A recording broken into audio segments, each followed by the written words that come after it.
Hey guys, well, the Forever Skies latest trailer just dropped, and the team actually released it a little earlier for Discord users, so I wanted to jump out there and break down what we saw.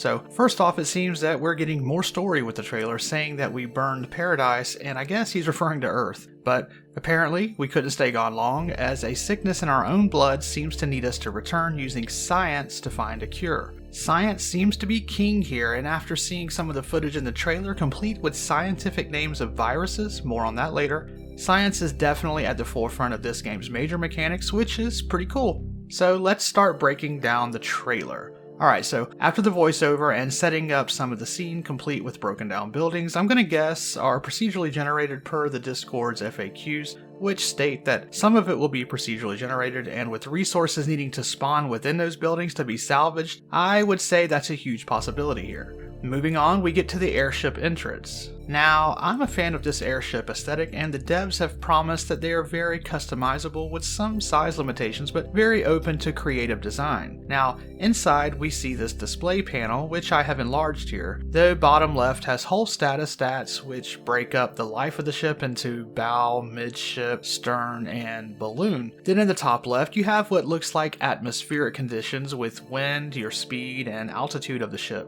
Your weight is then broken down in the upper right of the panel, which looks like will be very important to consider, and I imagine will influence your speed and perhaps how high you can fly or your ability to run from threats. There's also an energy level in the bottom right of the panel, which suggests some sort of fuel, as is to be expected here. The trailer then moves on to the controls of the ship, which is a pretty standard looking control wheel without much info other than speed and perhaps height, and a nice compass built into the bottom, which I'm a fan of, games that do not make the compass something awkward. One thing I'll note is how bare the cockpit looks and how open to the elements you seem to be. Hopefully we're able to customize this a bit and create some very nice cockpits. As the airship flies overhead, it looks like the world might be in a constant storm, at least constant wind, as you can see debris flying everywhere. The only fear I have is the effect on frames if we have too many things flying around, which might limit those with less powerful gaming rigs, but let's continue. So next up, we get a glance at crafting. While the glove multi-tool crafting accessory has apparently just been crafted, I did try to zoom in and get a better shot of the station. The only thing I could make out were what appeared to be a few things still unlocked and a time of 25 minutes and 30 seconds that appears to say print time. So I imagine this means 3D printing, which if so is another link to our own reality here in the real world, the first being the virus, which I will bring up in a minute. After the hand tools creation, we get to see it in action as it appears to salvage a panel from the side of a wall using a beam that I assume breaks down the matter into reusable resources, presumably to 3D printing materials possibly. The way the door bursts as it's disintegrated looks like flies buzzing around, which is a pretty cool visual. Now as the player wanders around inside the ruined hull of the building, I like the messages we see to further world build and drive the point home that this is truly a lost Earth. Moving along, we come upon a wide open space in the wall overlooking the city to provide more scale, but let's not mention the creepy toys off to the left there. What the?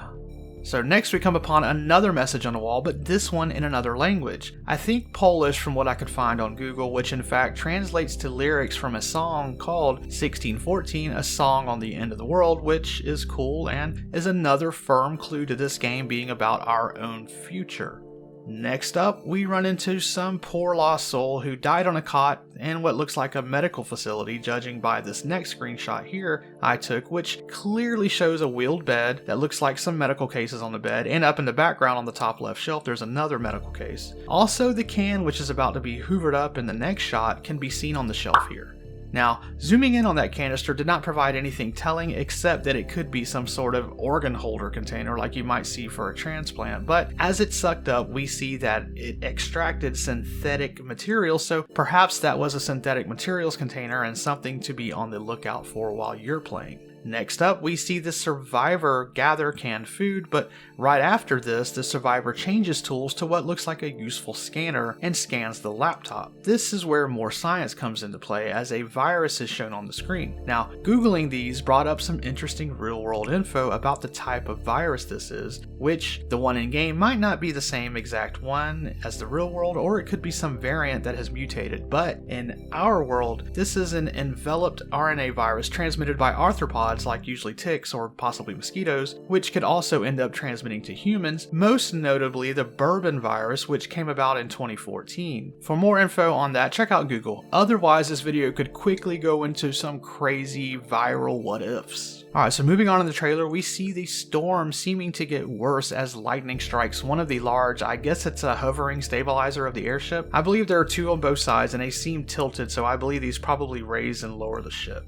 Obviously this is serious, and without it being repaired you might not be able to get away from the danger, so our survivor moves into action and opens up a crafting screen to quickly build and place a ladder so they can get into position to fix the stabilizer. This gives us our first glimpse of the crafting UI, and it seems simple enough with ways to remove a wall or an entire room if you prefer. There's also expand or reduce balloon or dismantle options. I'm going to go out on a limb and guess that you might need to reduce or expand your balloon to maybe fit into smaller places, like if you're going down within the city, but that's just a guess. Anyway, after going up the ladder, we see the tool switch to a repair tool, which seems to shoot out some glowy blue junk, which I assume will repair it. Whether back to full capacity or not is another thing, or maybe this is just gooey duct tape, just to get you by. But regardless of that, the screen is suddenly flashing red because a colossal life form has been detected and the building over yonder is now a goner. Of course, the screen goes black after this. But wait, there's more. So we get a quick sneak peek showing that Thagato virus from earlier. We apparently have some sort of detection tools which alert us to where to find it and to look for it at a surface lift. Our survivor enters said lift and goes down. And while traveling down, we appear to see green fields in the distance, which does not look right considering the state of the world we've seen above. Next thing you know, we go below the ground and then into a green oozy liquid or possibly gaseous stuff. Don't know, but it appears that there are many mysteries left to uncover. So guys, tell me, what are your thoughts on this amazing looking survival game? We know that there will not be PvP or killing people or zombies, but there will be hostiles to contend with. According to the Discord FAQs, there will be a 4-player co-op, that's in terms of a multiplayer. I usually run with a small group, so this fits nicely with that. The story elements and mystery are pretty cool, and I like the science features they have shown off so far. I'm not sure this will play out as long as, say, an Ark or Conan Exiles, but at $20, which is their ballpark price point, I think this could be a fun and great distraction to the survival series of games that I play. Let me know down below if you're excited and what you thought about some of the breakdowns. Also, let me know if you caught something I didn't. That's going to do it for this breakdown. Remember to stay positive, and I'll see you out there in the game.